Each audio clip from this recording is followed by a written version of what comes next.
Mabuhay! Hi everyone! Welcome to the City of Minds. My name is Jemima and today I am taking you on a virtual tour sa isa sa mga pinakasikat na green spaces dito sa Baguio. The Baguio Botanical Garden. Kaya naman, inhale the fresh air, cool air, and let's start exploring. Nandito na tayo sa gateway kahit na nasa gitna ito ng busy na syudad. Sobrang quiet at peaceful pa rin dito, right? Dito pa lang sa entrance, kitang-kita na kung gaano kaganda at ka-organize ang landscape garden.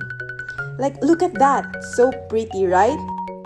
Now, let's step inside the main park. To enter, dadaan muna tayo sa magnificent ivy-covered archway. Super kapal at green ng mga dahon.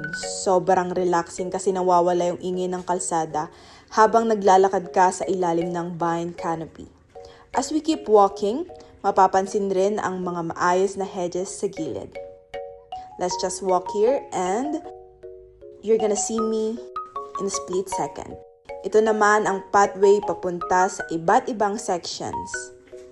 And now, we are standing on a little footbridge at sa ilalim natin makikita ang libo-libong magagandang halaman, lalo na itong mga hydrangeas o male flowers.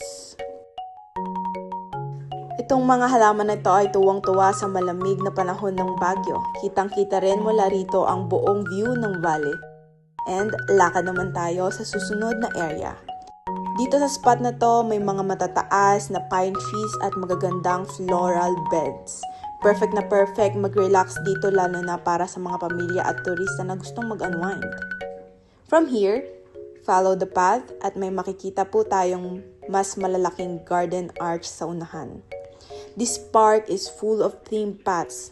Section naman na ito punong-puno ng vibrant red shrubs at mga delicate papers lantern na nagbibigay ng cultural vibes. Habang pataas tayo magiging long staircase ang daan kung saan may mga stone carvings sa gilid. This lead us deeper into the history and nature of the garden.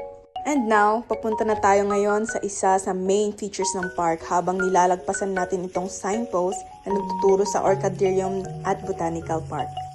May makikita tayong stone monument. We are now at the entrance of Japanese Garden Tunnel. Sobrang impressive ng entrance nito. Isang dark gateway na medyo tago dahil sa mga moss at halaman. Ginamit itong tunnel ng mga Japanese forces noong World War II. At ngayon, nagsisilbi itong reminder ng ating kasaysayan. It's a very interesting mix of historical significance and natural beauty. Habang nandito pa tayo sa loob, let's enjoy the view and explore this cave with me.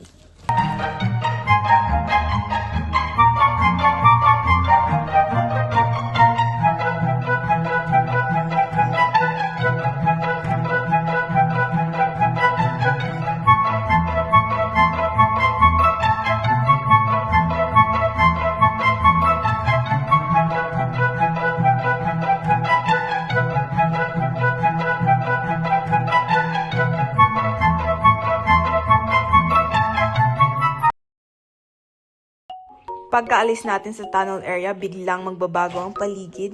Dito naman, pinaliligiran tayo ng mga giant green leaves at halaman na nagbibigay ng parang jungle o tropical feel. And now, nandito na ulit tayo sa upper terraces and this clip gives you a wider view of the place. At kung titignan nyo sa gitna, may isang magandang glass dome o gazebo na gawa sa green gas panel. Habang nagpapatuloy ang tour natin, makikita rin natin ang yaman ng ating lokal na kultura. There's a traditional nipa hut and hand-carved wooden statues na nagpapakita ng heritage ng ating mga kapatid na Igorot. It's a wonderful touch that combines nature and cultural identity. And this spot, medyo tabi lang ng main pathway, may makikita kayong perfect resting spot. Look at the gnarled roots and branch na nakapaligid sa quiet bench na ito. Ang mga orchids na sikat dito sa Baguio.